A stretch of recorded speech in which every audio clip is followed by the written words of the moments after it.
I've got an aching in my heart and arson on my mind. I'm going to burn your playhouse down. In an icebreaker last week, I was asked what song lyrics describe the direction for senior care as an industry. Now, there's plenty to fix, and we've learned a lot of lessons from COVID, but is it time for something completely different?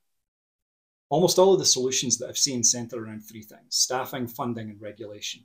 And all of those certainly have issues, and all can be improved to make the current model of care more tenable, but none of them address whether or not the current model is the right one, or indeed if there is a right one. The staffing problem is well known.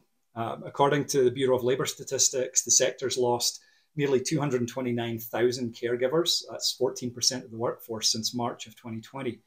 The congressional reports are showing that as of January this year, there's 86% of the nursing homes in the US experiencing moderate to severe staffing shortages, and 96% are struggling to hire new staff. This isn't a surprise to anyone in the industry. We all know this.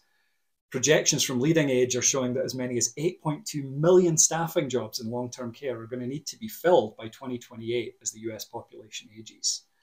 So we have to do something. Training, immigration reform, funding so that people choosing the difficult job of caregiving can be paid, even as much as fast food workers, are all going to have to be a part of that solution. The complexities of the US healthcare funding system, with its many expensive layers of insurance companies and other for-profit entities tied to real estate, pharmaceuticals, and the care delivery, it doesn't lend itself well to any single solution. By most estimates, over half of the nursing homes in the US are operating at a loss right now, and over 400 have closed due to the cost of staffing since the beginning of the pandemic. Most regulatory solutions seem to be punitive, such as increasing funding for enforcement as a response to COVID deaths, although the NIH study on COVID deaths in nursing homes showed that the quality rating from CMS had virtually no bearing at all on the death rate. Good homes, bad homes, same death rates. A simple regression analysis of the overall star rating on COVID death rates only produces an R-squared of 0.21. For all of you non-statisticians, that means the CMS star rating had the same predictive power for the death rate from COVID as the eye color of the maintenance supervisor. None at all. The main other regulatory solution has been the absolutely absurd, unfunded proposal to increase the nursing staffing requirements to 4.1 hours per patient per day.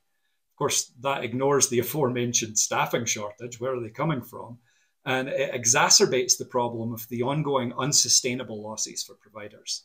It also ignores the role of non-nursing needs, social workers, admin staff, dietary aides, and it will push providers to cut those roles in order to pay for more nursing, whether it's needed by patients or not. Some nursing homes have a population that requires far more than 4.1 hours per day, some far less, but we keep pushing this one-size-fits-all model. Through all of the discussion of what the problems are, we seem to have lost sight of who we're solving the problems for. The people who are in care. What do they need and what do they want? The answer to that's as individual as the people that we care for. The amount of nursing care, social work support, and therapy needed will vary by person. The psychosocial needs are going to vary by individual.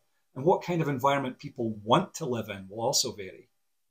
If you don't need, want, or like the same things as everyone else when you're 40, why would you need or want the same things when you're 80?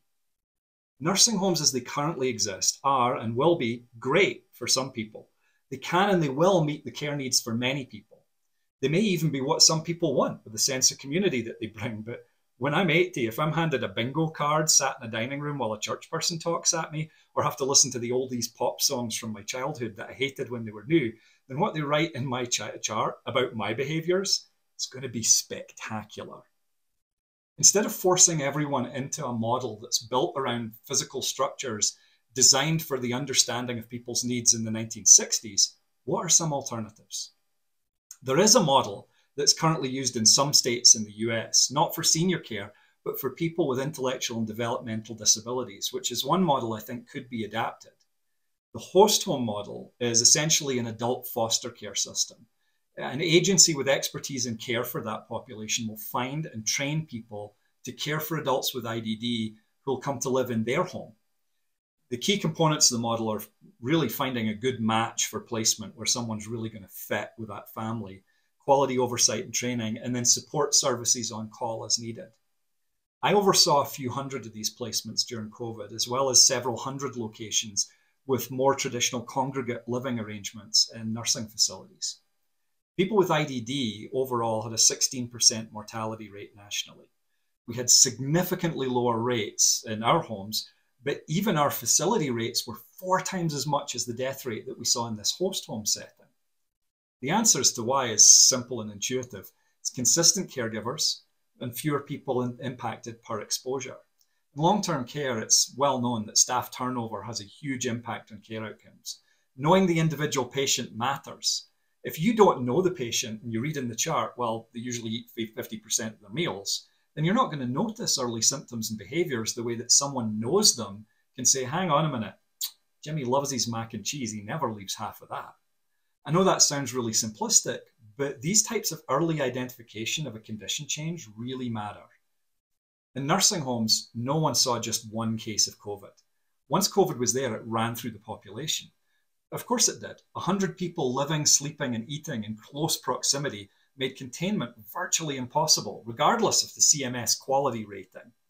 We saw, for example, in greenhouse nursing homes, where staff turnover is about a third of what we see in other homes, and where the emphasis is on smaller cohorts in private rooms, the rates for COVID were about a third of what we saw in traditional nursing homes. Host homes have 1 or 2 patients living together with a family rather than a new caregiver sent by a staffing agency every 8 hours. Of course they fared better. They cost less per day, they solve much of the staffing issue. Let me give you an example. 9 people who lived in a group home in Colorado that we had were cared for by 26 direct care staff. Those same 9 people moved to host homes and they were half of the caseload for 1 IDD professional. For me, though, the real aha moment came when I visited one host home placement. I met a lady with IDD who I'd actually known 9 years earlier in one of my nursing homes from the time. She was in her 70s, she was on hospice, and I've never seen her so happy and full of life. She lived with 2 sisters in their home. They had training and support from the agency, but they were the primary caregivers for this person that they had welcomed into their family. They also cared for a younger non-verbal quadriplegic gent with IDD. Might have been non-verbal, but he was very communicative through gestures and his iPad. They'd gone on a 6-week road trip across the Western United States. And he let me know with a massive grin, his favorite parts of the trip had been meeting girls on the beach in Southern California. He's not going to get that in a nursing home. Now, host homes are by no means the only solution, any more than nursing home settings that might work for some people. But when we focus on the individual needs, rather than on how to utilize current structures, we can create better care models.